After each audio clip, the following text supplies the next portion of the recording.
All righty. The NBA season is here. It's underway. We have seen meaningful basketball be played as part of the 2025-2026 season. This is the Young Man Squad Fantasy Basketball Podcast, which is part of the Old Man Squad Sports Network, part of the Believe Network, and presented by FanDuel. I am your host, Noah Rubin, and we are going to have Matt Lawson on today to talk about everybody. He just published a preseason notebook the other day that covers all 30 teams, his expectations for the rotation, the starting lineup, a few other thoughts. It's available on his Patreon. You can check that out. The link will be in the description for this episode.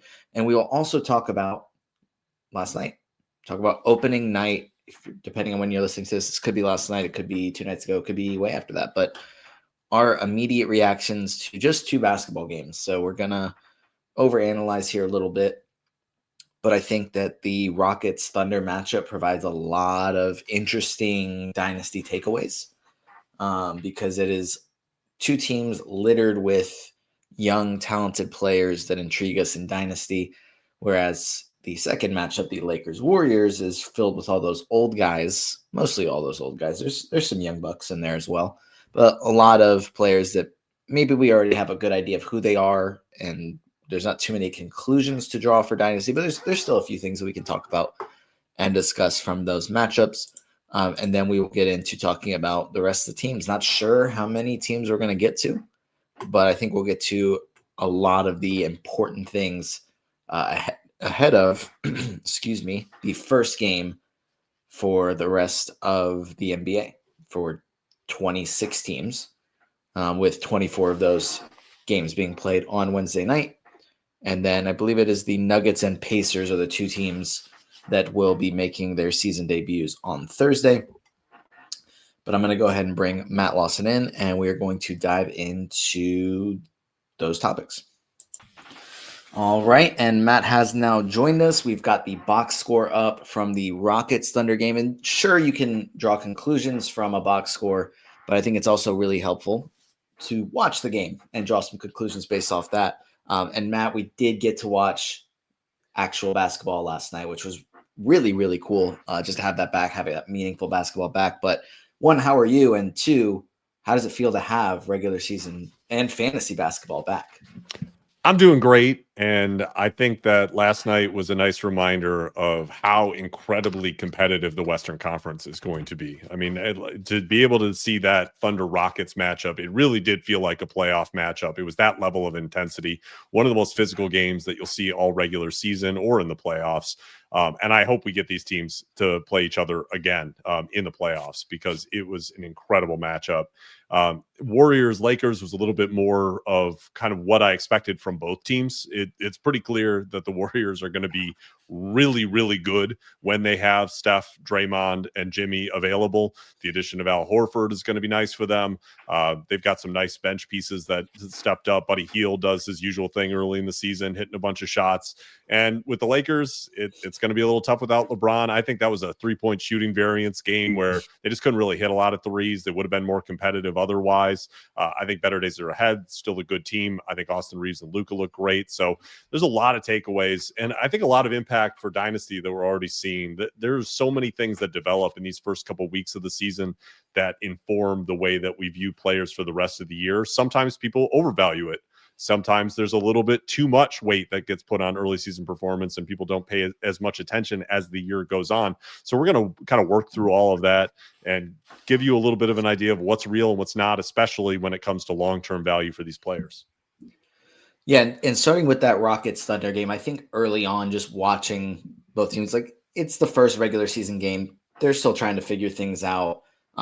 It seemed like to me, Houston early on didn't really like what they were trying to do on offense. Just they didn't seem to have like a goal to me. The first handful of possessions, it was kind of like, what are you guys trying to do here? It was a lot of wasted shot clock at the beginning. It almost seemed like they were trying to get Kevin Durant a bucket just to start his tenure with the team, which wouldn't shock me if they were trying to do that, especially in OKC. But obviously, Alperen Sengun ended up kind of taking over. Finished with 39 points, 11 rebounds, 7 assists, 2 steals, a block, 5 threes, dominant at the free throw line, which has been an issue for him previously. Not saying that he is now a 90% free throw shooter just because he did that one game. But it was a masterclass performance from Alperen Sengun. Is maybe not to this extent, but this type of like dominant, well-rounded performance, is this just kind of who he is now? We saw him dominate at Eurobasket as well. How big of a season are we going to get from Alperen Sengun? No, we already knew from the preseason and Eurobasket that Sengun can have the offense run through him and be highly efficient and effective doing that. In the preseason, the Rockets did run a lot through Sengun. That continued last night. And I think what the big takeaway is the shooting. It's the three-point volume. It's the shooting at the free throw line. And you know, I went back to be able to take a look. And if you kind of push together the Eurobasket 9 games, the 3 preseason games, and last night altogether, we have Sengun shooting 41% from 3 over those 13 games on 2.6 attempts per game. We've got him shooting 81% from the free throw line on 6 attempts per game. So that's a 13-game sample. It's a lot. It's a good number of attempts. There's something here. And it, you know, there's also many seasons in the background of Sengun not being able to do those things. So we need to remember that it could shift. But I would say the eye test of it, watching him take those threes, it was pretty clear that he has a confidence level, that he was firing them off a lot faster than he usually does. There wasn't the hesitation that there usually is with Sengun. And it made me believe that this is a real shift in his game. And it's a shift that would dramatically change who he is. I mean, you see it with Nikola Jokic.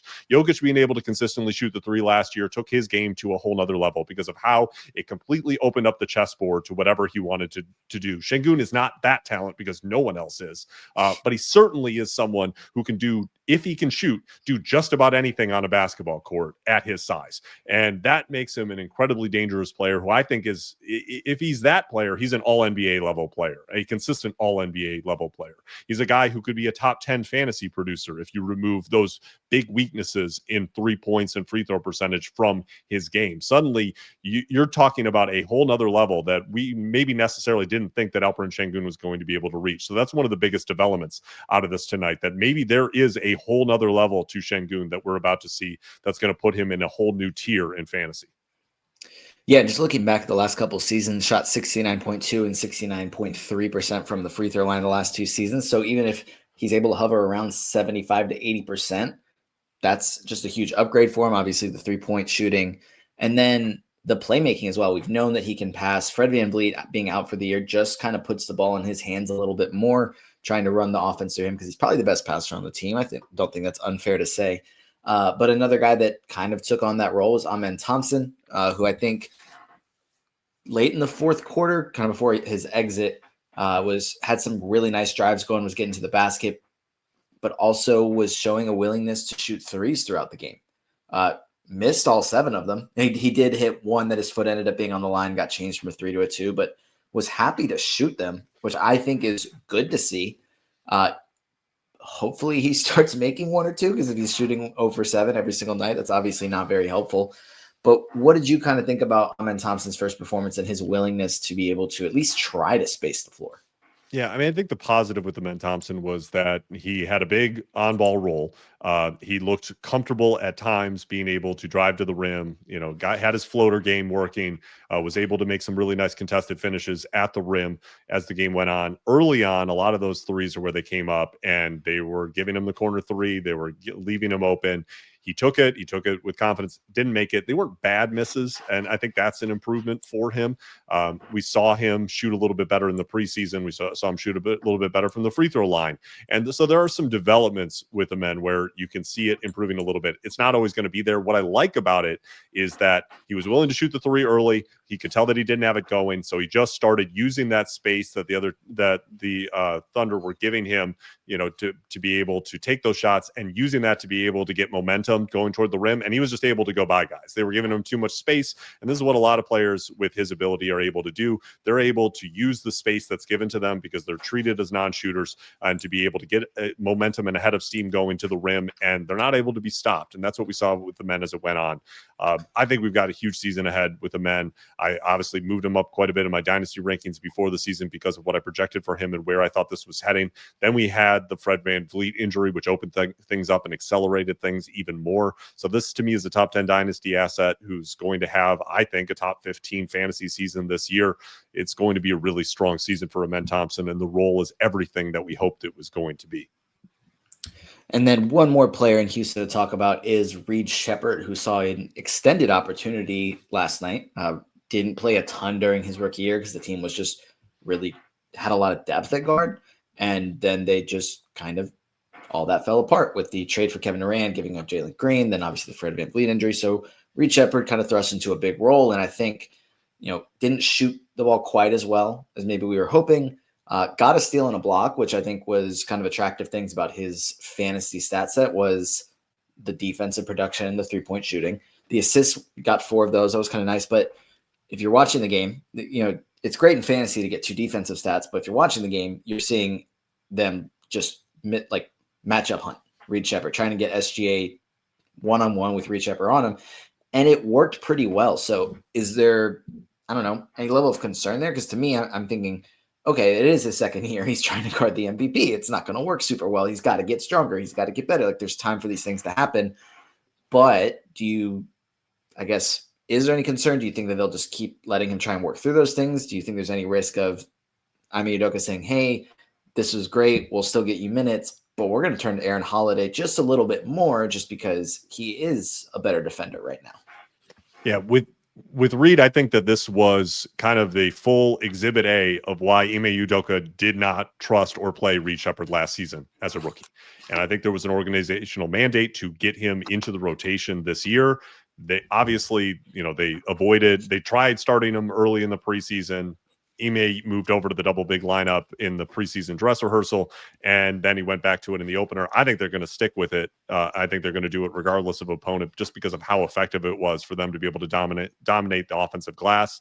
And with Reed, I think that he's going to get a leash of, the early portion, the first couple of weeks of the season, to be able to be a big part of the rotation. I'm going to be curious to see how it looks against a team that is an absolute nightmare matchup for him. And that's what this is. I mean, this is the worst team to throw in kind of a raw guard, smaller guard prospect because of the defensive pressure and their ability to be able to exploit that. And it did not go great last night. I did take away some positives. It was good to see him get 7 3-pointers up. We need to see the 3-point volume at that level. Sheppard did not shoot at that level in a lot of games last season. He needs to be there. But I didn't really like how a lot of the threes looked. 2 for 7, and a lot of the misses, he was short arming, threes above the arc. And I didn't think that it was exactly the way that an elite shooter should look. And it could be a lot of things. Pressure environment on the road. He, clearly was speeding up a little bit at times because of the pressure that he was getting, even, when they were leaving him more open than you would probably anticipate. So I think that there could be a lot of things that improve when the difficulty sliders come down a little bit against other opponents going forward for Reed Sheppard. I'm going to be watching it really closely because I do share that fear that Aaron Holiday's still on this roster. Ime Udoka preferred to play Aaron Holiday over Reed Sheppard last season. I didn't see a whole lot last night that's going to change that. I think that the front office wants Reed to continue to play through it and develop, but if he continues to get hunted the entire game and he's not able to put up resistance, they're eventually going to say, hey, we're a contending team. We cannot have that kind of liability, and they're going to reduce the role. He just needs to get stronger, and that's probably not going to happen this season. And we're just going to have to see how it looks against a non-OKC, non-best defense in NBA history situation, which is what Reed was facing last night. Yeah, when Ime Udoka announced the starters, I was like, okay, like this is probably a matchup thing. Like maybe it's not, but I think that at least for this first game, it is a matchup thing of Isaiah Hartenstein and Chet Holmgren just trying to match up with them. But after watching that first game, I'm not as convinced. Like maybe this is just kind of what they stick with, or maybe it is Tari Eason, who didn't play very well at all. Maybe it's him that slides in the starting lineup instead of Reed Sheppard in place of Steven Adams. But we'll see when they play the Pacers on Thursday. As far as that Thunder defense, which, by the way, was missing all defensive second-team player Jalen Williams, just to make it even scarier for everyone that they're going to have to play against. Obviously, the big-time performance from SGA. Chet Holmgren, also before fouling out, just couldn't seem to miss, especially in that first quarter, first half. How big of a season are we going to get from Chet Holmgren? Is he a guy that is a potential candidate for Defensive Player of the Year? I think Victor Wembanyama was basically the lock for Defensive Player of the Year. These heavy favorites with our partners at FanDuel. But does Chet Holmgren have a chance, or do you think he's basically a lock for all defensive first team? Even if we didn't get any defensive stats out of him, which stinks for fantasy, we didn't get any of those out of him in this first game. Yeah, I mean, if you're panicking about Chet Holmgren's blocks in this game, he contested 10 shots. He spent most of his time on Sengun and Adams. Adams really wasn't taking shots, and Sengun was taking most of his shots outside of the restricted area. So it was just less opportunity to be able to block shots. I'm not worried about that at all. If you watch Chet Holmgren in the playoffs, you saw him look phenomenal defensively. Offensively, it was a little bit clunky at times because he was still recovering from that injury coming back, but defensively, he was awesome the whole playoffs and a huge part of the reason that they won the NBA title. So for me, yeah, Chet's one of those guys along with Evan Mobley and Amen Thompson, where if Victor Wembanyama doesn't meet the games played requirement for defensive player of the year, those guys could win it. And I think we're going to see that high level defensive play from Chet night in and night out this season. I think we're going to continue to see him play with Isaiah Hartenstein because we saw the interplay between the two of them continue to evolve and improve as it did throughout last season when they finally got on the court together. As we saw it in the playoffs, they look good on the court together. I think that's going to continue to be a focus for Oklahoma City. Yes, there are going to be some nights where they move away from it, but you're going to see those two play a lot together, which helps both of their minute ceilings, that you're going to have that overlap. I still really like Hartenstein this season because of that, because he's going to be playing with Chet, and you're also going to have minutes where he's the only center out there. But there's no concerns for me with Chet, and I think we saw some flashes of what we're hoping to see from him on ball offensively. Had a nice turnaround mid-ranger over Kevin Durant, got into the lane for a nice floater, good contested layup over Sengun. So there were some really nice plays from Chet early on, especially in that run where he made 7 in a row, where you started to see, oh, if they're going to try to take SGA away, Chet can step up into that spot, even if they don't have Jalen Williams, and have the offense go through him to be able to make baskets and keep them moving. Yeah, and the player that stepped up with Jalen Williams out, started in his place, was Cason Wallace, who finished with 14.7 rebounds, 5 assists, 4 steals, hit 3 threes.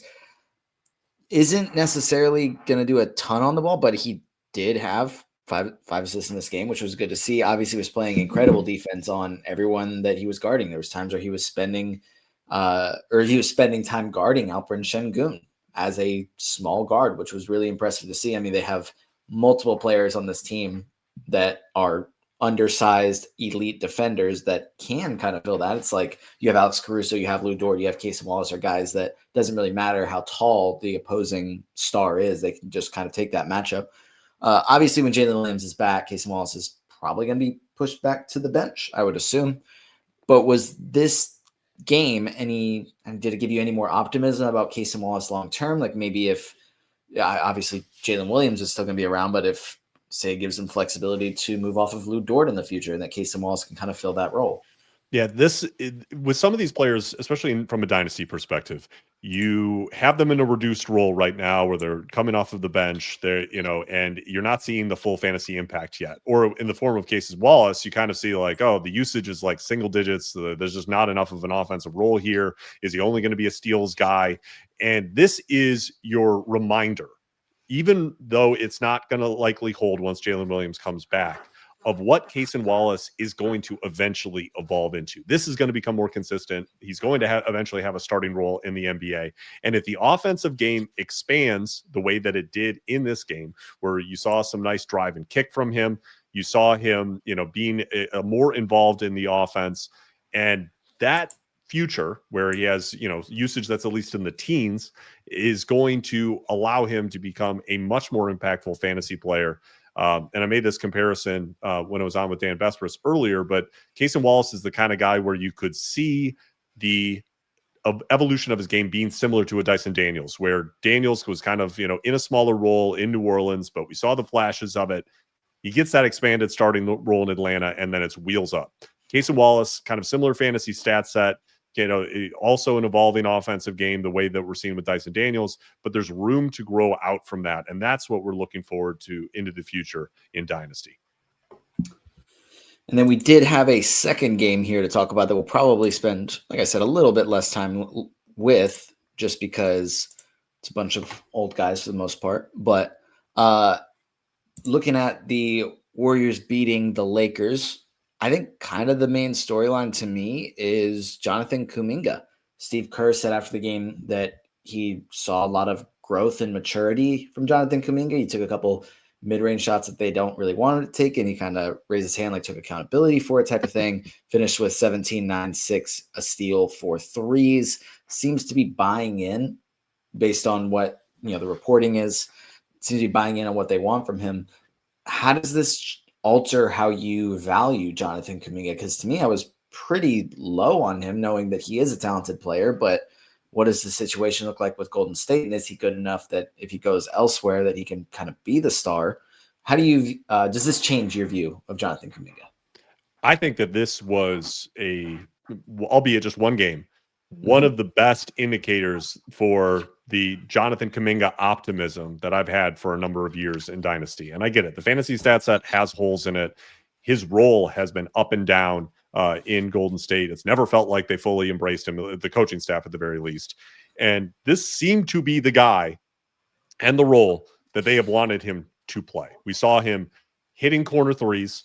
I don't know if that's going to continue at the rate that it did in this one, obviously going 4 for 6, but it was a nice indication that he could stay on the court with Jimmy Butler and Draymond Green if he can somewhat reliably hit that corner three. He was taking it and making it. Still a little bit of a slow release, but we'll take that. He was making passes in the flow of the offense. He made smart passes off of his drives. Usually he's complete tunnel vision and missing basic reads off of drives. That wasn't the case here. He got involved in the DHO game with Steph. It felt like he was in the flow of the Warriors offense.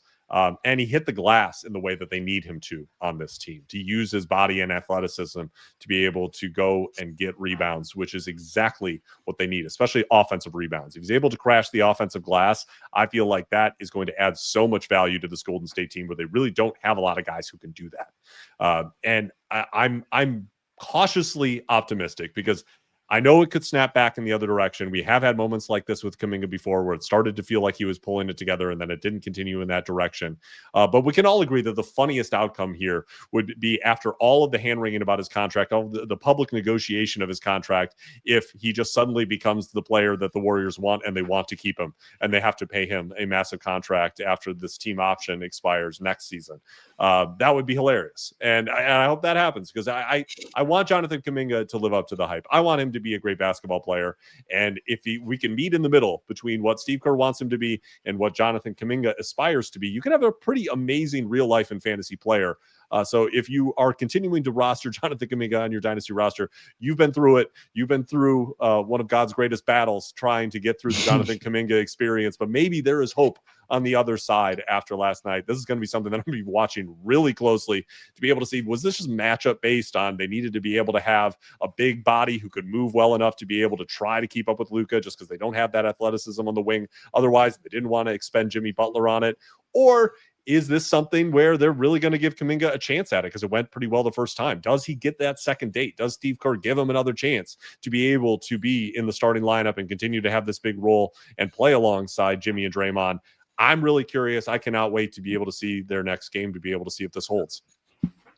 Yeah, it would be kind of funny to me if Steve Kerr didn't try and build off of this, but he hasn't been shy about changing his lineup whenever he wants.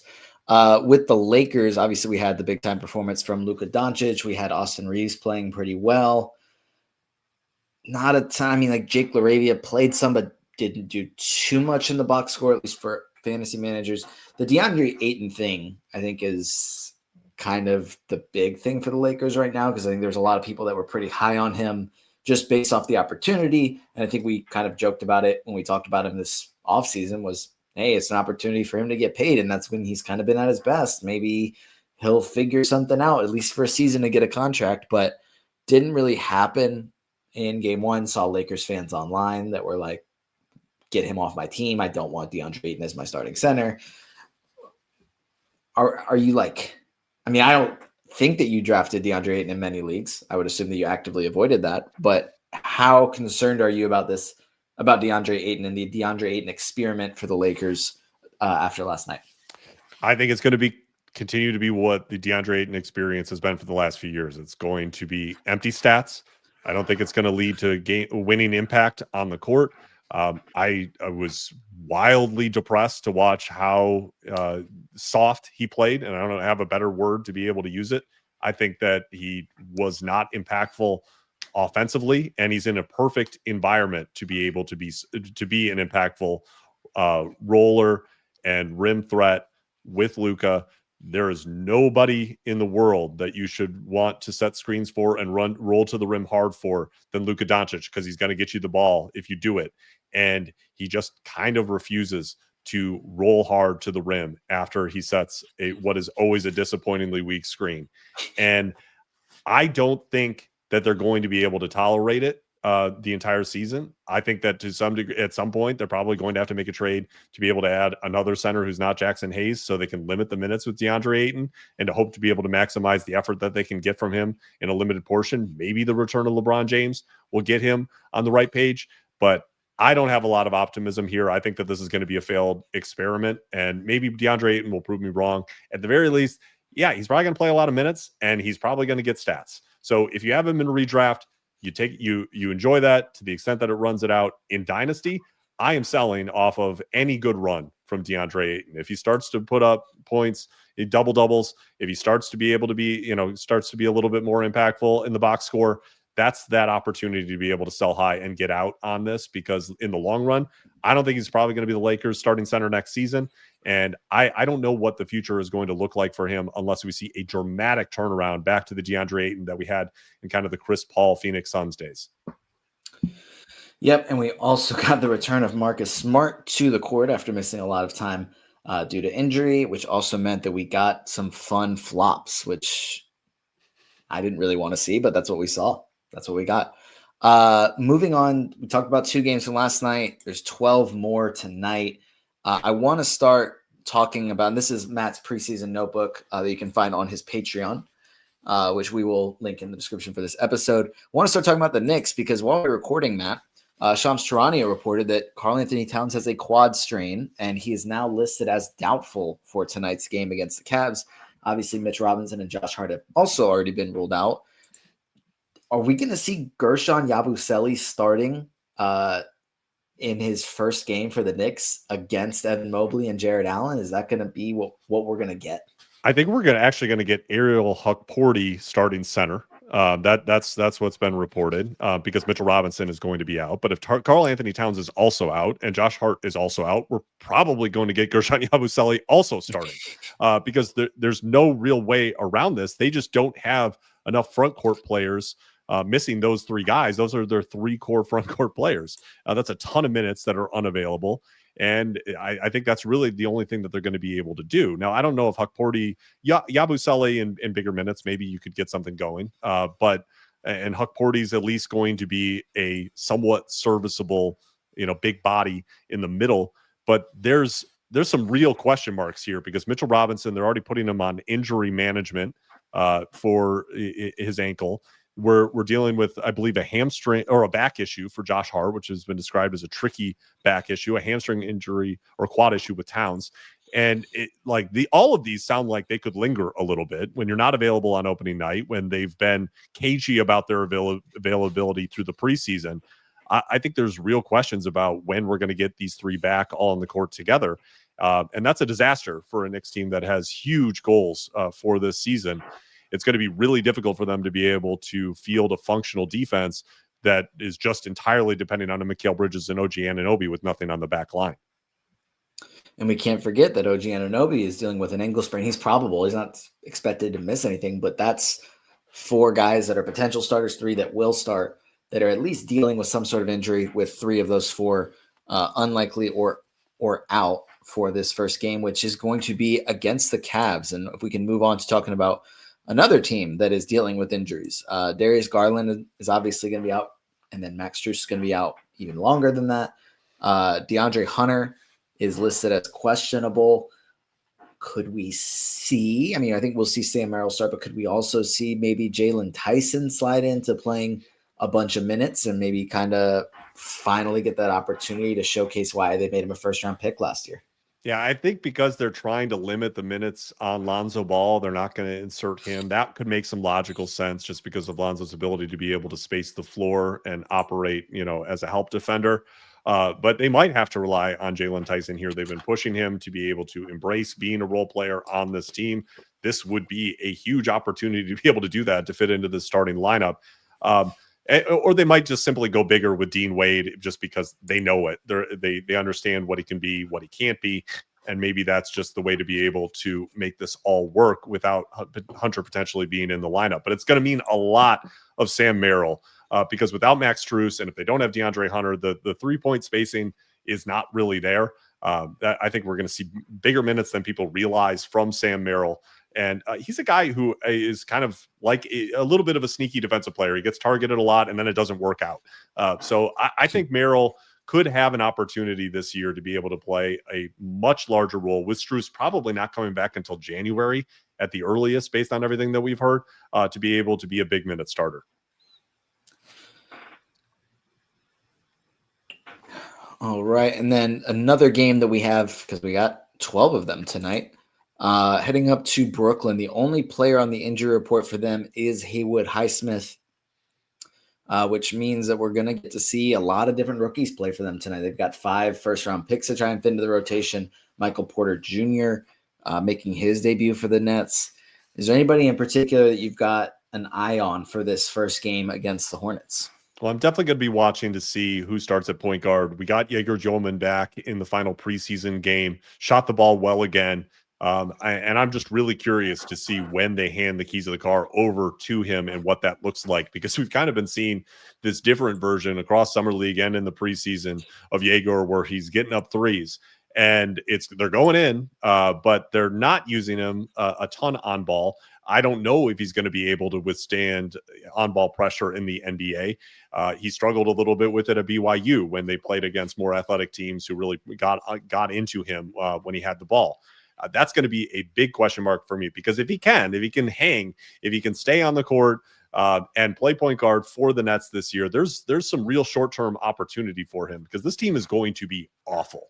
I can tell you right now, like we're going to get a lot of Cam Thomas and Michael Porter Jr. scoring.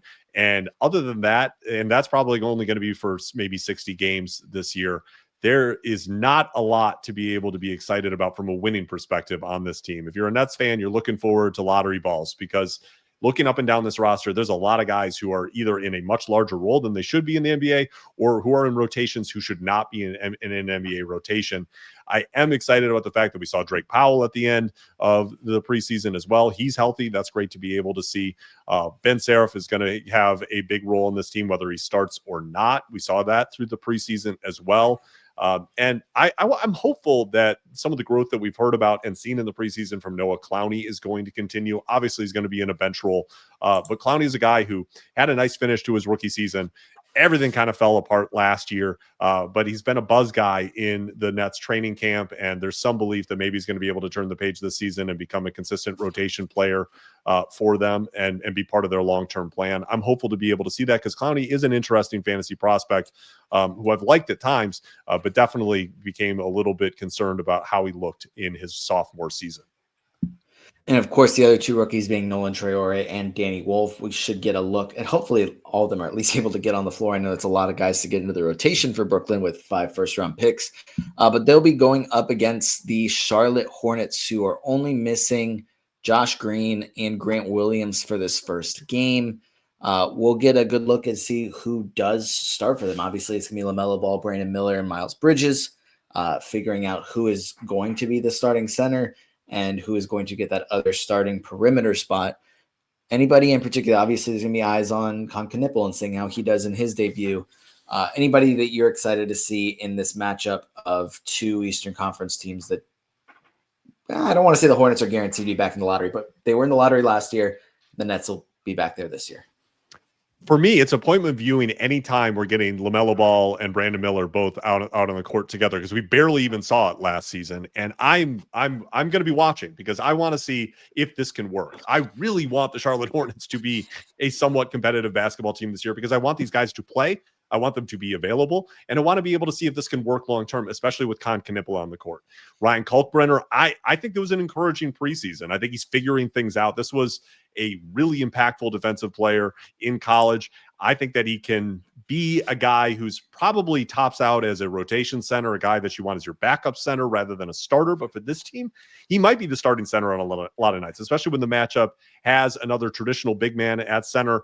Moussa Diabate is probably going to be a little bit too small, maybe not as physical as needed, but he's going to play with a ton of energy. And in that way, he is kind of a better bench big. I just don't want to see Mason Plumlee. Please don't make me watch Mason Plumlee play basketball. I had enough of that watching the Phoenix Suns last year. We don't need to see any more Mason Plumlee. And I fear that that's what we're going to get. Don't do this to me, Charlotte. Don't make me watch Mason Plumlee play basketball. Well, hopefully we'll all be rooting for it. I don't even care about the game now. I just want to see the starting lineup. That's what's important to me now. We also have a Florida matchup between the Heat and the Magic. The Heat will be without a number of players. Tyler Hero and Kasparis Yakuchonis are already out. Khalil Ware is questionable. Nikola Jovic and Terry Rozier are on the injury report, but they have been cleared to play.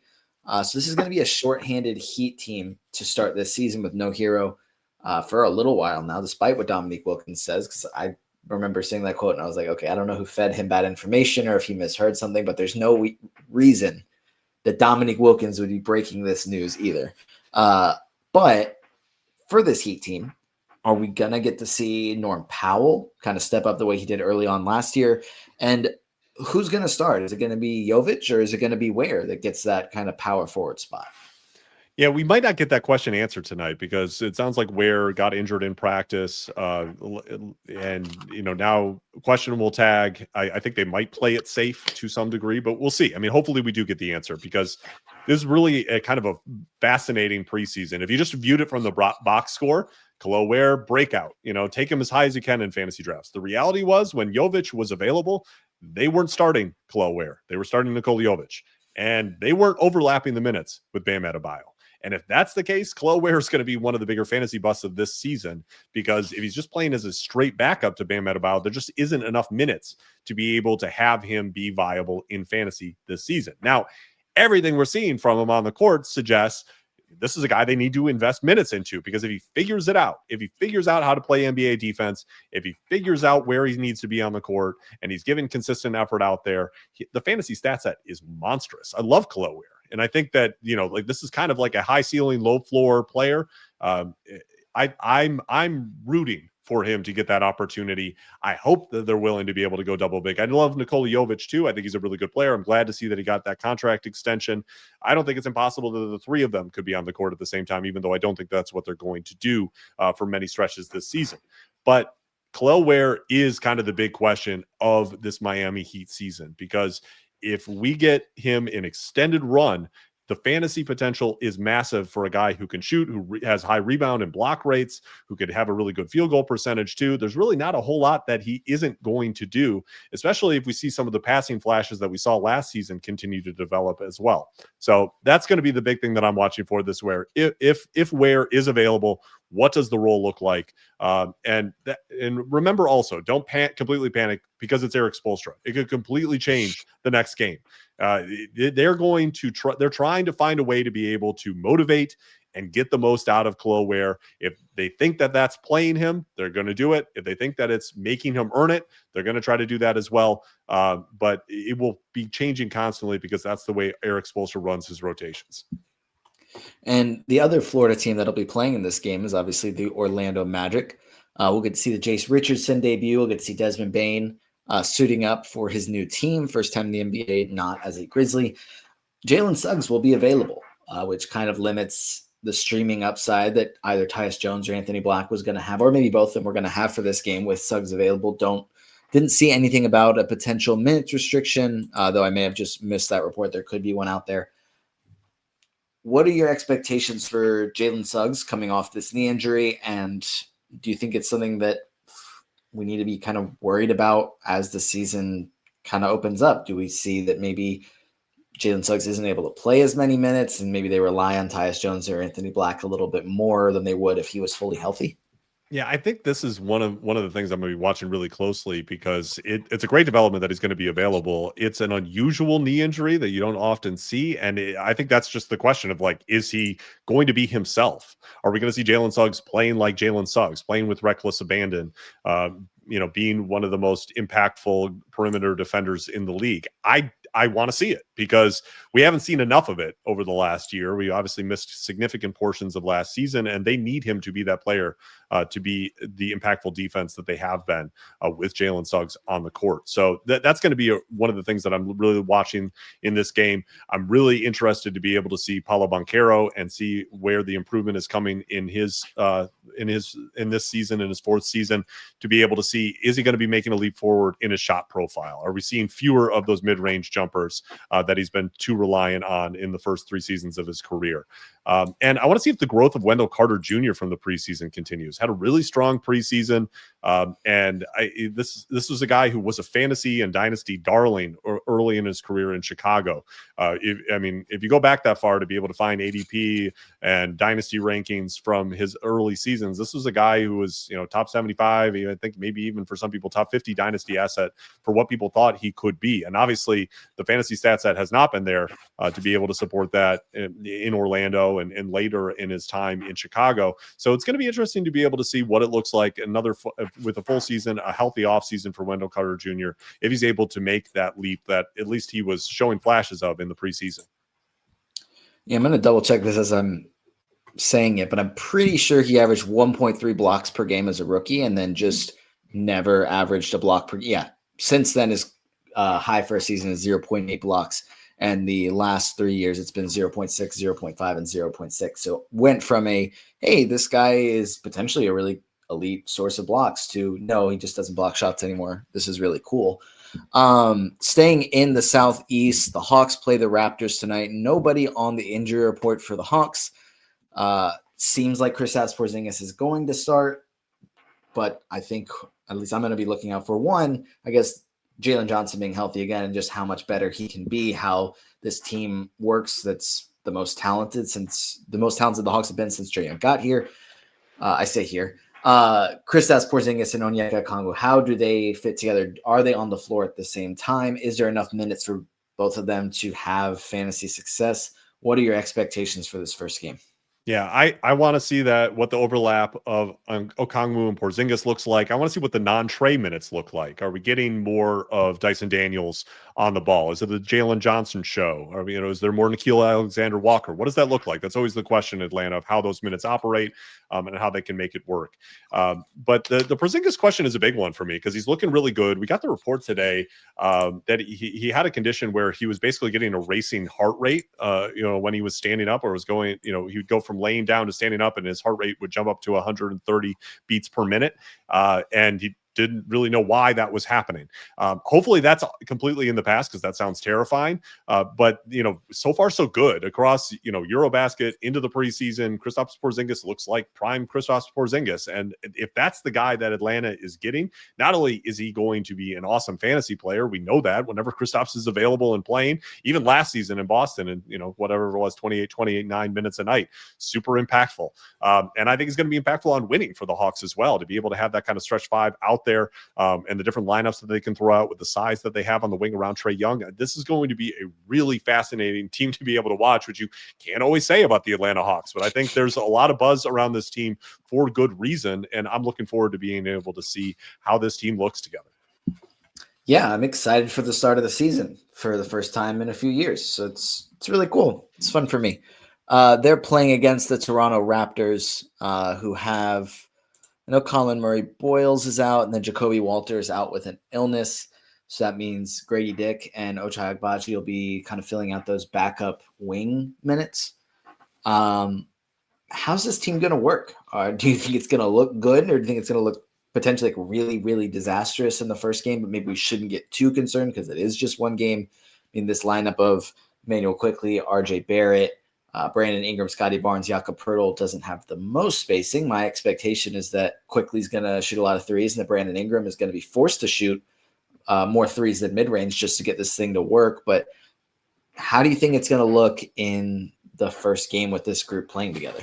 Yeah, I'm super curious to be able to see what the starter minutes with all 5 starters look like, because the roster construction doesn't make sense. The lineup construction doesn't make a lot of sense. It might require shifting roles. It might require shifting shot profiles. It might just be really clogged and disgusting in the half court. I don't know. But what I can tell you is that they're going to be doing an incredible injustice if they're not trying to stagger these guys as much as possible, so you have two of them on the court at any given time, because the bench unit is not going to be creating shots. They've got some guys other than Mamu. You can just have Mamu be the whole show, and we know that from April. If you are a fan of April basketball, then Sandro Mamukelashvili is your god. He's your GOAT, because anytime we just let Mamu cook, it is a show. And I'm so excited that we're going to get backup center Mamu minutes. That's what I'm going to be seated for. I will give me all of those minutes. Let Mamu cook. That is what is most exciting to me about the Toronto Raptors, because the rest of it I can't make heads or tails out of. But I do know I love Mamu. Matt, I think you're probably going to be the only person in the world that's switching over from the Hornets Nets game just to watch the Raptors bench minutes. Not to watch the starters play, but just to watch the bench minutes. An Atlantic Division matchup. We got 76ers versus the Celtics. Joel Embiid plays basketball tonight. I think there was a lot of question marks all summer about how available he was going to be this year. He's not on the injury report, not even like hey, I'm questionable. Let me just double check this. Yeah. I'm looking at a 76ers injury report that doesn't have Joel Embiid at least as questionable or probable up until basically 30 minutes before tip-off when they clear him. Not on the injury report at all. Does that mean that there is no injury concern for him and that his knee is just fully healthy and he's going to play, I don't even want to say the word 82, but like 65 games and just miss back-to-backs? Like, there's obviously still some concern there, but I'm excited to watch Joel Embiid play basketball tonight. Yeah, just like I said with the Charlotte Hornets, we're going to cherish whenever we have Joel Embiid active, available, and seemingly not on any kind of minutes restriction. And looked good enough in the preseason finale. It's encouraging that he's not on the injury report. I trust nothing as far as injury reporting coming from the Philadelphia 76ers. We know how dramatic the situation is about what's coming out of the organization about Joel's injuries and what they're saying about them. I think that there's an attempt to just kind of smooth that over. Joel's available. He's going to start. We all get to enjoy watching Joel Embiid play basketball. I hope he plays as much as possible this year, because he is a really, really fun player to watch, a great player in this league. And I want to see what these Sixers look like at full strength, because we did not see that at all last year, because Embiid was not himself. And we're still not going to get to fully see it tonight because we still don't have Paul George, although he is practicing. Sounds like he's going to be back in fairly short order, which is exciting as well. I'll believe it when I see it. And we're still missing Jared McCain, and we might not get him until later in November at the earliest. So we're not fully there, but I'm really excited about VJ Edgecombe. I like the fact that they're staggering his minutes with Maxey, so we're going to get some minutes of VJ Edgecombe running the show when Maxey goes to the bench. That's exciting to be able to watch. There's optimism, at least for this moment. We're going to enjoy this moment of Sixers optimism before it inevitably falls apart and it goes into a depressing death spiral, as Sixers seasons often do. But tonight, we enjoy it. We enjoy getting to see Joel Embiid play basketball. Yeah, and the team they're playing against is the Boston Celtics, who obviously do not have Jason Tatum, and Jaylen Brown is questionable. They traded away Drew Holiday. They traded away Kristaps Porzingis. This is a pretty different-looking Celtics team, though there is a few carryovers that are still going to play a ton of minutes. Peyton Pritchard, Derek White, Anthony Simons kind of filling out those backcourt minutes. I guess we'll get an official answer on if Peyton Pritchard is going to be starting. I assume that he will. I don't think anything will change at this point. Seeing how that rotation plays out, it's just a lot of question marks for me for Boston this season. Who's going to get all these minutes? And obviously Jaylen Brown's health for this game impacts things as well. If you look at this rotation, it's a bunch of guys who were not in NBA rotations consistently last year. And that should be a huge red flag. And I get there was some optimism coming out of Boston from the preseason, and they think they're just going to kind of Missoula ball their way, shoot enough three-pointers that they can make up for the fact that they're missing so many guys from last year's team. But Neemias Queta was not a every-night rotation player last year. Baylor Shireman was not. Josh Minott was not for Minnesota, and neither was Luka Garza for Minnesota. Neither was Xavier Tillman. You've got potentially minutes for rookie Hugo Gonzalez. Jordan Walsh wasn't always in the rotation for Boston last year. This is a lot of guys who have not been in the spotlight before, have not had these roles before, haven't played together before. And if it can work, I'll be super impressed. They've changed a lot in Boston. They're changing the way they're playing defensively to be able to fit this personnel. I am going to be very interested to be able to see this, because to me, if you were trying to tank the season, you would put out kind of similar to what the Washington Wizards are doing, of just saying, we're not really going to have a front court. We're not going to have viable front court players.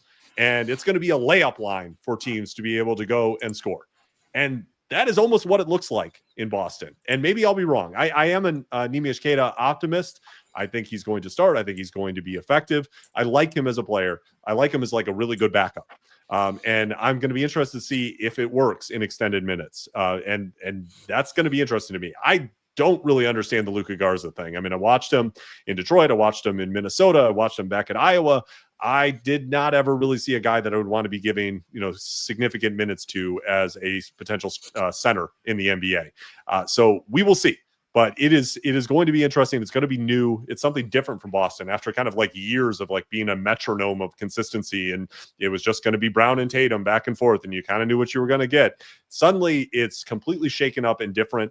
That means that there's huge dynasty waiver wire potential here. Guys who are probably not rostered in many dynasty leagues, depending on the size of it, could leap up. And the big one for me is Josh Minott. He's been my guy for a while. I've had him way higher in my dynasty rankings than other people because I love the steal and block rates, and it was just the potential.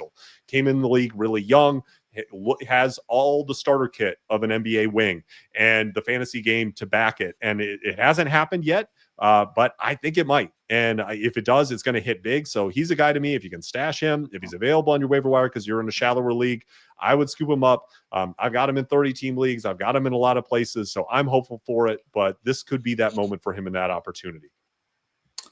And heading over to the Central Division, there's a lot of reasons for Detroit fans to be optimistic, and obviously we're going to get to see Cade Cunningham coming off the year he had. There's a lot of other players, but it's the Ausar Thompson breakout. That's what we've been talking about all offseason. A lot of people are very high on him. Let's what should our expectations be for this first game of Ausar Thompson? Or are we just going to go all in and say, hey, he's going to get a double-double and 6 stocks, or should we maybe temper our expectations a little bit and be a little bit more rational about it? I'm not willing to be rational about Ausar Thompson. I'm all in. And I think that this Jaden Ivey injury is super depressing. He's going to be out for a while. They were obviously going to do what they did last year and stagger the minutes with Cade and Jaden Ivey to be able to have him run the second unit. They're not going to be able to do that now. I think there's a chance we're going to get to see Ausar doing some of that. And that's what I'm going to be looking out for tonight. When Cade is on the bench, what does it look like? It sounds like Marcus Sasser might not be available. We got Dennis Jenkins potentially playing for them. Maybe they're just going to go safe and it's going to be Karis LeVert. And, we kind of know what that looks like. That's just kind of innings eating. It's going to be inefficient. But the real growth potential for this team, the thing that maybe takes them to the next level, is that they do give those on-ball reps to Ausar Thompson and see what he can do. And that's what I'm hoping that we get tonight. And I'm going to be watching closely. When I'm not watching Mamu minutes, I'm going to be tuning in to see whether we're getting some of Ausar Thompson running the second unit. So Ausar Thompson, Hornets, Nets, and Mamu. That's the Matt Lawson slate for the early games. We'll get to talk about the late games after that. Chicago, no Zach Collins, no Kobe White. I think all eyes have to be on Josh Giddey, just based on, the kind of contract saga. It was maybe not quite the individualized saga because it was every restricted free agent kind of going through it. But the expectations that a lot of people have for him after the incredible run that he had to close out last season, at least for fantasy, I'm going to be curious to see how Josh Giddey looks in his first game since being paid with no Kobe White in the lineup either. Yeah, this is going to be really interesting. I think, there's possibility we get Ayo Dosunmu in the starting lineup, but I think it'll, if Huerter's available, that, they want to have the shooting to be able to have him on the court, but it really is all about Josh Giddey and Modest Buzelis as far as fantasy attention here. And I think that Giddey is primed for a massive season, but I do need to see something. Because every year we usually have an ugly start to Josh Giddey's season because he's going against real NBA defense. It's not March and April NBA defense, it's the most difficult, on-ball pressure that you face all season. And that's usually where we don't see the best Josh Giddey. I want to see if he can start out hot this year. If it looks like he did in March, then we've got something. If it's even close to that, then we've got something. But I do wonder if we're going to see the struggles. I wonder if we're going to see the defensive lapses that are unplayable. This defense is going to be terrible. Deeply, deeply terrible. They're putting Isaac Okoro out there as a Band-Aid to be able to have someone who can defend on the perimeter. But otherwise, it looked like they had no plan defensively in the preseason. We're going to see really high-scoring games with this team like we did in the post-All-Star period. And with Modest Buzelis, it was obviously a really intriguing preseason. I think that he has improved in handling the ball. I think that he looks more coordinated going to the rim. I think he finished a lot stronger at the rim. And all of those things are super encouraging. There was some movement three-point shooting that was interesting. The question is, does he know that he can pass the ball when he has the ball, that he's allowed to give it to someone else? Because the Modest Buzelis get an assist challenge looks like it has an impossible difficulty right now. And this level of tunnel vision, we get on players like Jonathan Kuminga for it, but we give a free pass to Modest Buzelis. I need to see it, because I think this is a big part of the reason the G League Ignite kind of like iced his role, because he he didn't do it there either. And this has been a consistent issue where like the assist rate is just non-existent. And I think that there will be improvement there. There has to be. There's only one way to go. But if he's going to be a star NBA wing, which I think that's the way that people are talking about him now. Like, this is a guy who you're going to give big usage to. The ball is going to go through him. He's that level of player. He has to distribute the ball. He has to see the floor. And I think processing is probably the issue, because his steal rate is also really low as well. And it just seems like he's not always mapping what's going on the court around him. The truly elite processors of the game kind of know where everybody is at any given moment. It's why Nikola Jokic doesn't have to look, and he knows where someone is going to be. And you see that defensively as well, for guys to be able to understand where everybody is moving around, to be able to jump passing lanes, to be able to get steals. We don't see that with Buzelis. And that is what is going to have to take the next leap if he's going to make that final leap into what people are hoping that he can be. And I'm going to be really curious to be able to watch that with the Bulls in this early season period. And we've got one more Eastern Conference matchup here to discuss, with it being the Bucks and the Wizards. The Bucks don't have any injuries, but we're going to get to see what this lineup looks like around Giannis. We're going to get to see Miles Turner make his debut for the Bucks. And we're going to get to see who gets all the guard minutes. Kevin Porter Jr., AJ Green, Gary Trent Jr., Ryan Rollins, Cole Anthony. Not the most inspiring group, but somebody's going to have to play the minutes, and somebody's probably going to end up being pretty productive in fantasy. Who would you pencil in as the guy that you'd most want to have on your roster? Well, I think that amongst, excluding kind of the star pieces, Giannis Antetokounmpo, Miles Turner, Kevin Porter Jr., I kind of put in that category just because I think he's going to play a lot of minutes. Gary Trent is the guy where there can be enough fantasy pop if the minutes are there, because he can get a good number of steals and you're going to get the threes, and occasionally get the game where he's hot enough to be able to produce in the points category. That is interesting to me. AJ Green has just now, I think he's a good real life player. I'm glad to see him get a contract extension. I just don't think there's enough fantasy game there for him to be able to be worthwhile, even though I do think he's going to start. I think he's going to play a lot. I think that we've seen a nice interplay with him and Giannis, with him as a screener.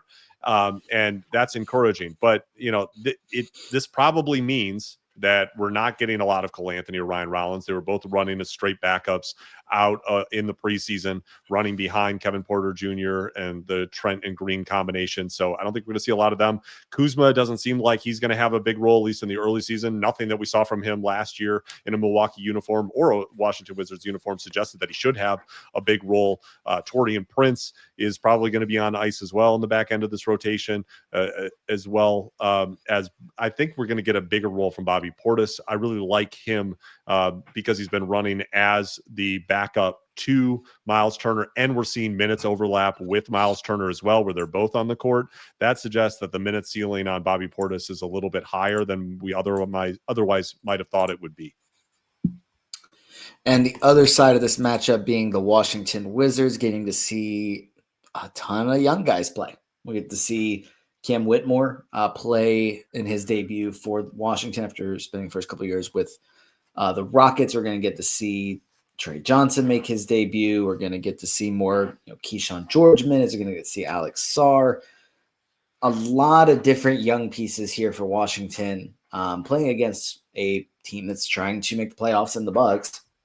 What's your expectation? I mean, like, we're going to get to figure out how this rotation works, at least for the first game, with guys like CJ McCollum and Chris Middleton also sprinkled in, which isn't quite as much fun for us dynasty people because we want to see all the young guys get minutes. But there's a lot of mouths to feed minutes. That means, like, not even trying to get everyone touches, just trying to get everyone minutes. How is this thing going to work in Washington? I think the preseason suggested that people who are rostering Cam Whitmore or hoping for the Cam Whitmore breakout might be a little disappointed in the early season because he was clearly running behind Corey Kispert, Justin Champagnie. Will Riley was playing over him at moments. Mm-hmm. So I think there's some real concern that they're not going to be prioritizing Whitmore. We need to kind of remember they didn't pay a huge price to be able to get him. I think they're intrigued with him. But until we get McCollum and Middleton resting, being shut down, whatever that's going to look like for them, I think that we're going to have a lot of frustration with some of the younger pieces getting in there. Trey Johnson, I think his minutes are protected. I think he was running as the sixth man in the preseason. I think he's going to start when McCollum or Middleton are not available and kind of be that extra starter for them. So I'm not concerned about that. I am concerned about the front court situation, at least for them to try to have a functioning defense. It's going to be a little bit rough to have kind of the Marvin Bagley minutes, the Tristan Vukcevic minutes. Like, I'm not really sure how they're going to be able to field 48 minutes from the center position when Alex Sarr is only going to be able to play so many of them. And even then, on top of that, I mean, are they going to be able to get a rebound? It doesn't suggest it when Alex Sarr is on the court, and you have Chris Middleton and Keyshawn George as the only other real options to be able to go get a rebound. So this team is going to be bad, and we know that. And I'm hoping for what I want to see as a dynasty manager, as a dynasty analyst, is in this time where we don't have Bilal Coulibaly available. Let's see what Keyshawn George looks like. There was some expansion of his game in the preseason. I'm hoping he can knock down shots this year. I think he might be a better prospect than Bob Carrington. The preseason suggests that he probably is. I think Trey Johnson, I want to see them get him the ball in situations where he's not having to create everything. There was a lot in the preseason where it was just kind of like, let Trey cook, let him try to beat somebody off of the ball. I would like to see them be a little bit more creative and kind of use him in the way that Ace Bailey is being used by Will Hardy in Utah, where they're running him off of actions to be able to get the ball cleanly and only have to take a dribble or two before he's getting shots up, because Trey Johnson has all of the ability to be an elite shooter in the NBA. They need to give him the opportunity to be able to do that. I just don't know if this team is well run enough to be able to do that at this point. But we'll see what it looks like. And I am excited about what Trey Johnson's season could be. I think that he's a nice dark horse in the awful scenario where Cooper Flagg gets injured. Trey Johnson would be a guy for Rookie of the Year that I would strongly consider, because I think as the year goes on, his minutes and role are going to expand dramatically. Yeah, I think if you're needing Alex Sarr, the guy who reportedly was not wanting to go number one overall because he didn't want to play center, if you're needing him to play center for 48 minutes to be able to really play competitive basketball, and you're forcing him to kind of stick around in the paint, despite him wanting to be more of a perimeter-oriented player, things probably aren't going to go super well for you.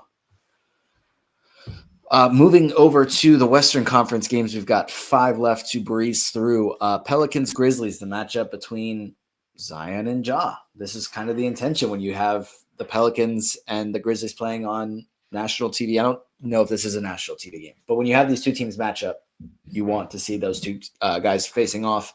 And we're actually going to get that this year. New Orleans is missing Kevon Looney, Carlo Matkovic, and obviously DeJounte Murray, which means minutes for Derek Queen and Yves Missi down low.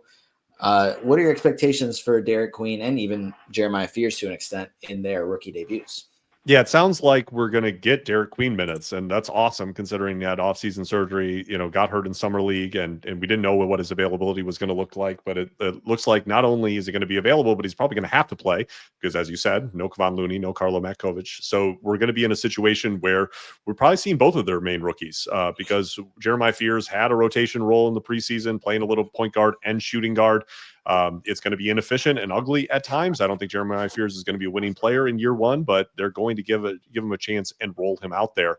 But the big thing for me with New Orleans, they're not going to be able to stop anybody. I mean, having Yves Missy and Zion Williamson out there, Derek Queen out there, this is going to be a high-scoring affair anytime that they're playing. And Memphis in the preseason couldn't stop anybody. So this is one where I don't know what the over-under is, but it's looking like the over for me, because I don't think anyone's going to be able to stop anyone in this game. And Memphis, I'm very glad that John Morant is available, because otherwise there's no one that's left other than Javon Small, Cam Spencer in this backcourt rotation. John Morant's going to have to try to play a big role in this game, because you don't have Ty Jerome, because you don't have Scottie Pippen Jr. Both of them are going to be out for extended periods. That they were the backup option. They were the safety and insurance option for John Morant not being available, because John Morant is not often available. And now they need John Morant to be available to be able to keep this team running. I'm really excited to be able to see what that looks like, and what the rotation shapes out to be with some of those pieces missing. They're probably going to throw Cedric Howard out there for some minutes. I don't know what that's going to look like. It was rough in spots in the preseason, and there were times where you kind of understood the vision with him. So that's going to be really intriguing for me to be able to see as well. But both of these teams are teams that I don't think work right now in their current construction. With Memphis, at least there's the hope that they're going to get some guys back in the future. We're going to get Zach Edey back. We're going to get Ty Jerome back. And I think there's the talent here to be able to contend for the play-in. With New Orleans, eventually DeJounte Murray, maybe a January return is what's being talked about. That's pretty exciting if that actually comes to fruition. It gives some steam to the idea that these Achilles injuries, you can recover in less than a year from them and come back and be normal. We're seeing Drew Smith do that right now. We're seeing Deron Holmes do that right now. We're seeing Isaiah Jackson do that right now. And that's really encouraging for people like DeJounte Murray, Tyrese Halliburton, and Jason Tatum, that maybe we're going to see them on an earlier timeline than we anticipated. So I'm looking forward to that with New Orleans. But get ready for a lot of points and a lot of bad defense in this one. Yeah, to answer your question, our partners at FanDuel have the line set at 236.5 for the over-under. That's the same line as the Bulls-Pistons game, and half a point lower than the Raptors-Hawks game for the highest over-under set for the night. Just to compare it, the Magic Heat over-under is at 215. It's significantly lower. So, yeah, we're going to get a lot of offense in this game, which could be fun for fantasy managers. The next game we can shift over to is the Clippers-Jazz matchup, which is going to be the debut of Bradley Beal as a Clipper, John Collins as a Clipper, Brook Lopez as a Clipper, and then Ace Bailey, who I believe is still listed he has been cleared to play through an illness. Isaiah Collier is set to miss some time. What are our thoughts on this game? I mean, the Clippers are a team that are going to be competing for a championship, and the Jazz are a team that have said that they're not going to be tanking, but then are now in a position where they have no choice but to tank. Yeah, this Clippers rotation looks like it would have been absolutely unbeatable in 2018, 2019. I can't imagine how good this team would be. They probably actually let's teleport them to 2017, and they're going against prime KD Warriors like that. I think that would actually be pretty interesting.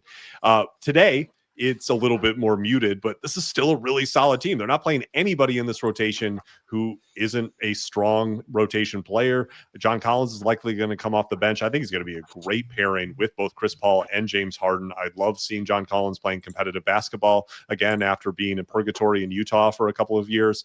Brook Lopez is a backup center. I think that a lot of the decline of Brook Lopez was more about the personnel last year in Milwaukee, where they just were not playing the defense that they were supposed to on that team. So I'm looking forward to seeing him in a competitive environment again, because I still think he has something left in the tank. I love the growth from Ivica Zubac last season, and I think that he's going to be able to continue that, maybe in a little bit fewer minutes because of having Brook Lopez behind him. And I'm expecting big seasons from both James Harden and Kawhi Leonard, and I'm excited that we're getting an offseason with Kawhi Leonard healthy and available to be able to start the season. So as far as Utah, last I heard, there was a possibility that maybe Ace Bailey was going to miss the game with the flu. That's better than him missing it with knee tendonitis, which is why he was out in the preseason. So hopefully that's behind him. But I'm really excited once we do get him. I think Isaiah Collier is still out. We're probably going to get a lot of Keontae George and Walter Clayton Jr. And to me, that's exciting, because I want to see if Keontae George is making a leap. I want to see if Walter Clayton Jr. is going to potentially be a starting guard for the Utah Jazz in short order here, which I think might end up happening because they needed shooting on the court. And I think he looked pretty good in the preseason, which isn't surprising for a guy who looked pro-ready last year for Florida. And I'm excited that we're going to get to see Lauri Markkanen playing basketball, which we didn't get to see a whole lot of last season. And he didn't play very well when he did because of injuries and the fact that it was just a really poorly constructed team. I think this team is going to be bad, but I also think that Lauri Markkanen is probably going to get to be able to play more games, and he's probably going to have a better context around him this season because there is a little bit more competence compared to last season's roster, at least of what's going to be playing right away. So I'm an optimist on the Utah Jazz because I think Ace Bailey is going to have a really strong season. That's the guy that I want to see the most. Maybe we're not going to see him on opening night, but I'm really encouraged and pushed Ace quite a bit up on my board in redraft based on how he was used in the preseason.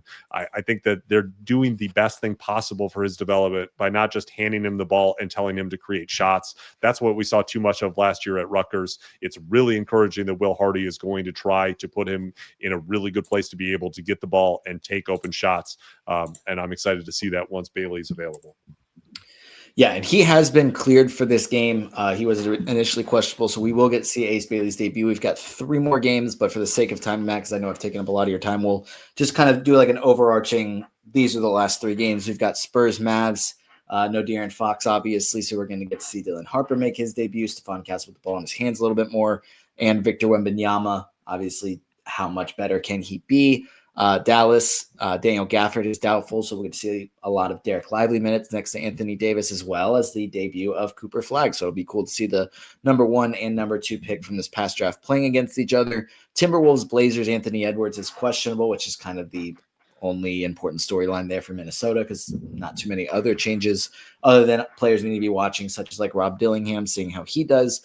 For Portland, no Rob Williams, but what's new there? Denny Avdia and Tumani Kamara are starting, which means Jeremy Grant's coming off the bench, which was what everyone kind of wanted. It was just, is Chauncey Billups actually going to do this? Then we have, to wrap up the night, Kings and Suns. No Domantas Sabonis, no Jalen Green, but we're going to get to see Devin Booker with a ton of usage, and we're going to get to see if the Kings have any chance of figuring this thing out. Like, how does this work? Is Russell Westbrook here to save the day?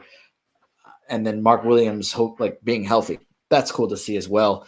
Any large takeaways to talk about from those 3 games?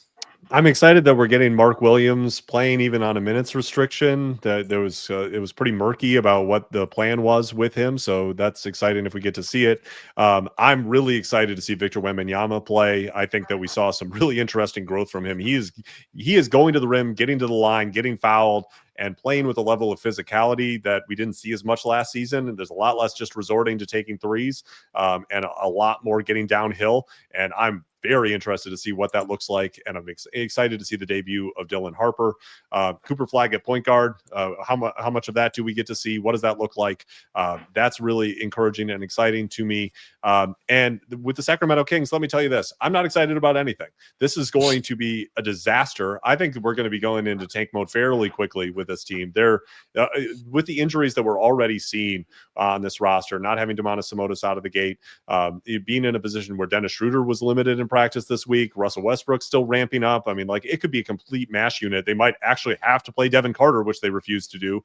And I'm just ready for them to have to blow this thing up, even though they're probably going to have to pay to be able to get rid of some of the contracts that they still have on the books to be able to do it. This team is a disaster. And I'd love to be proven wrong. I would love to be able to have the Sacramento Kings be competitive again because their fans deserve it. But they have given this team no chance with the roster that they have constructed. Bringing in Russell Westbrook to me this is like the opposite version of the Clippers, of finding guys who used to be good, who used to be somebody who have some name value, and bringing them all in together, even though it doesn't work. The Clippers have done it in a way that at least makes sense, even though everyone's old. The way that Sacramento is doing it makes absolutely no sense to me. And I hate when players that I like get drafted to this team because it ends up inhibiting their development. And we saw that with Tyrese Halliburton, where he didn't get to do everything that he could possibly do, even though he was still very good, but he still didn't get to do everything that he could possibly do. I'm fearful that we're going to see it with Nick Clifford. We've seen it with Keegan Murray, where they've limited him so much in his offensive role and continued to block him that he hasn't been able to develop. Thankfully, they paid him. He deserved it for what he's suffered through on this team. But I need to see them clear the way so players like Keon Ellis can get real opportunity. So Nick Clifford can get real opportunity. So maybe we can see some Maxime Reynaud, because this team's best chance to be able to climb out of mediocrity is to be able to collect lottery balls. And I fear they're going to be stupid enough to at least win enough games to avoid that, to be at the back end of the lottery and not get the chance to be able to move up, when this should be an opportunity for them to be able to go get a superstar in the 2026 NBA draft. They might just be so poorly constructed that they do it anyway. But there is the last thing that I'm probably going to say about the Sacramento Kings for the rest of the season. So at 10 p.m. Eastern time tonight, while everyone else is either watching Minnesota Portland or Sacramento Phoenix, Matt's going to be going back through and looking at the Mamu minutes and just watching those on repeat, maybe 2 or 3 times, while everyone else is watching live basketball. While we're before we go, because we talked about the Karl Anthony Towns news, then there was a report from Stefan Bondi saying that despite him being doubtful, Karl Anthony Towns is going to play tonight. And now they've upgraded him to questionable on the injury report. So that was fun. I'm glad that they've updated the injury report. Cool. And then also Danny Wolf is now questionable. So maybe we'll only get to see 4 rookies there for the Nets tonight make their debut. But Matt, this was a lengthy episode. I appreciate you taking the time to fill us with plenty of knowledge. And obviously we can find this preseason notebook on your Patreon. But what else can we be on the lookout for? Well, I'm already working on updated dynasty rankings. So many things have changed, shifted, and I think even more will after tonight. I'm just going to be locked in for League Pass opening night. This is one of my favorite nights of the year, where we start to get to see all these teams, see what it actually looks like in the regular season, have all these games going at the same time. It's just an absolute fire hose of basketball. You can't take it all in. It takes days to be able to figure out the fallout of everything that we're going to see in this opening week, but we're going to be here to be able to do that for you. So thanks for the opportunity to be able to talk through all this, Noah. I'm sure we're going to be wrong on plenty of things, but I think we gave some insight as well. And I hopefully next week we can catch up to be able to figure out where things actually sorted out after the first week. 100%. Yeah, it's like how the NFL has their first game on like a Thursday, but then it's that first Sunday with all the 1 p.m. games where you're getting to sit there and watch 8 games at the same time. It's like 2 opening nights. That's the same thing the NBA does. It was great to have basketball back, but now we get 12 games tonight. I'm beyond excited. Thank you for taking the time once again. I'm sure we will have plenty more to discuss as the season continues. If you're not already, give Matt a follow at NBA Dynasty ADP and subscribe to his Patreon. We just took over an hour to look through his incredible work. And if you want more content just like that, be sure to subscribe. Matt, thank you so much. And that's going to do it for this episode of the Young Man Squad Fantasy Basketball Podcast. And we will see you guys next time.